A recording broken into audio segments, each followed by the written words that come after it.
Hello and welcome to I Can't Say It Day 294, last day of October. If you were looking for yesterday's video, it's not yet up there because my phone quit on me and caused problems. And so now, well, it's trying to load, but then it had an error, so I don't know what's going on with that. My apologies for it being cut off yesterday. That's just what happens when your battery dies on you. And then for some reason, I tried to look for the phone or look for the video this morning and nothing happened. It didn't show up. And here I was watching some West Wing videos before recording this. And what do you know? There it was. So I will try to upload the video as soon as I upload this video. It's always kind of fun to watch the West Wing videos because, you know, the West Wing was a good show. And I actually prefer to watch the entire shows. But I don't have time out here to watch, you know, a 42-minute show. So I watched the little clips. And the one that they had on today was the one that I pulled up, was the one about maps and map makers and cartographers and the cartographers for social equality. And they were talking about the Mercator projection, which is the map that we traditionally see. Yeah, not quite that map that's behind me. I think the map behind me is actually a Peters projection, which is a little bit more closely looks like the planet when you actually look at the planet.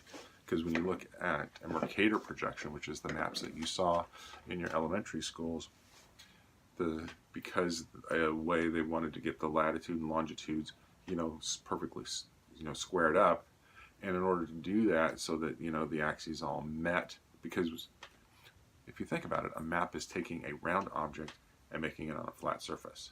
And so when you do that, you sort of have to change your latitude and longitude. And when that happens and you draw the maps accurately on the longitude and latitude, it causes the objects at the top to become bigger than they actually are. So that's why when you look at Greenland, it is, you know, 1/14 the size of Africa.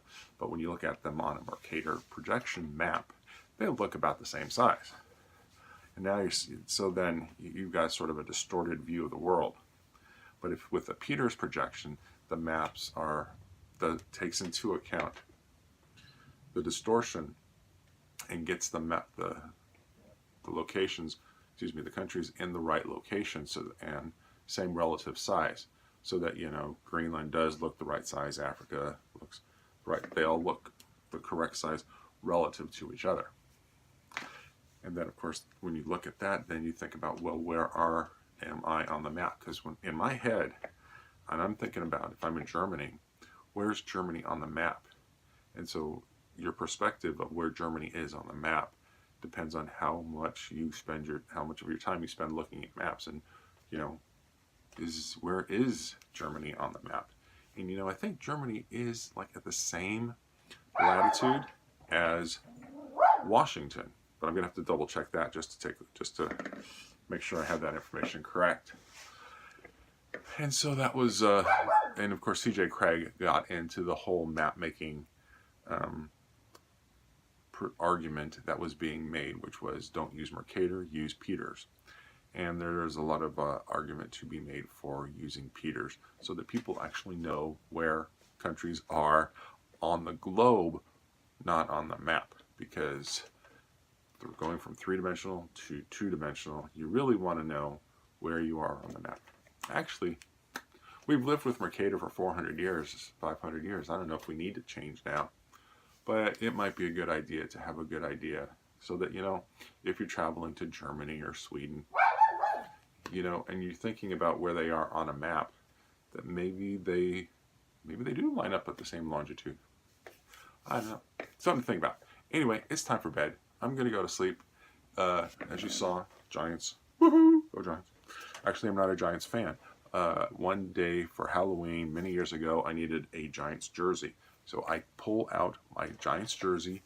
I wear this once a year for Halloween, and that is it.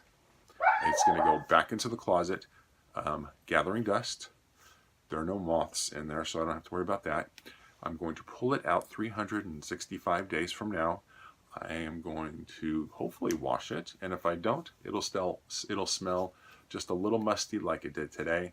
And so I left it out overnight, hoping that whatever humidity or moisture is in the air would help, air it out.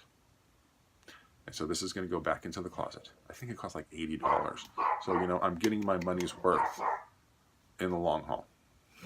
Anyway, with that, I wish you all a pleasant evening, and I will see you all in November. Talk to you later.